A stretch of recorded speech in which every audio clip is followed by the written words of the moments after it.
pessoal, sejam muito bem-vindos ao nosso podcast. E hoje a gente quer abordar um tema muito legal com vocês, que é sobre a Páscoa. Eu não sei se vocês sabem, mas a Páscoa não é só sobre o chocolate, sobre o coelhinho, é muito mais do que isso. Então, eu trouxe duas pessoas, dois convidados, pra gente conversar um pouco sobre, vocês podem se apresentar. Olá, meu nome é Jennifer. E eu sou o Gabriel. E eu quero saber de vocês, o que é a Páscoa e qual é a origem, assim, da Páscoa?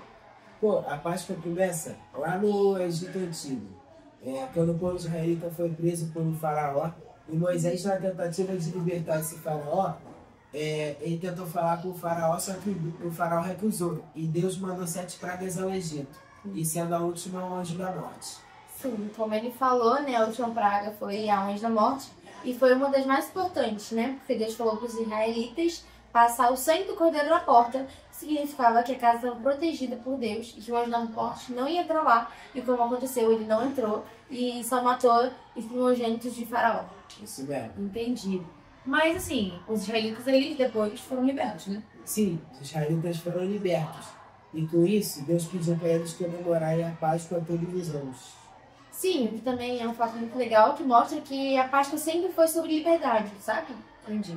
Mas assim, como que a gente vai conectar Jesus com a Páscoa, sendo que você está falando de Moisés e tal? Então, como a Jennifer disse, a Páscoa sempre foi sobre liberdade.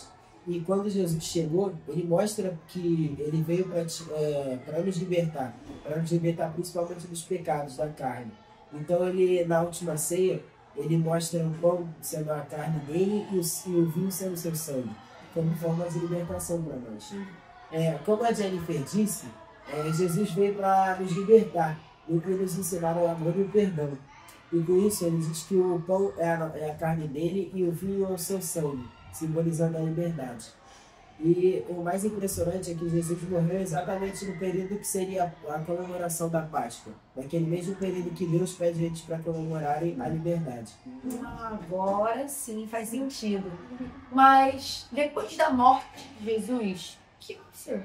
Ele morreu, né, e foi colocado num túmulo. E o povo achou que tinha acabado ali, né, que ele ia morrer e ia ficar ali. Mas depois de 3 dias ele ressuscitou. Sim, e essa ressurreição de Jesus é uma mensagem muito grande para a gente, para mostrar que a Páscoa, para os cristãos e para todos os outros que também devem entender o sentido de comemoração dela, ela não é só baseada em ovo de chocolate e coelhinho. Ela, na verdade, é uma comemoração muito maior, que ensina o que Jesus fez por nós aqui. Cara, então a Páscoa, ela não é só uma coisa que aconteceu no passado, mas é uma comemoração que a gente tem que comemorar até hoje, né, amigo? E também mostra que, independente do que a gente tem feito, Jesus morreu para que a gente possa ser perdoado, tá? Que a gente tenha um coração arrependido e peça perdão e ele vai nos perdoar. Então, é isso, né, pessoal? Perfeito. Então, é isso. Eu espero que essa conversa tenha trazido clareza para vocês entenderem qual é o significado da Páscoa e o que ela tem para ensinar pra gente. E é isso. Fiquem com Deus. Feliz Páscoa. Feliz Páscoa. Feliz Páscoa, valeu.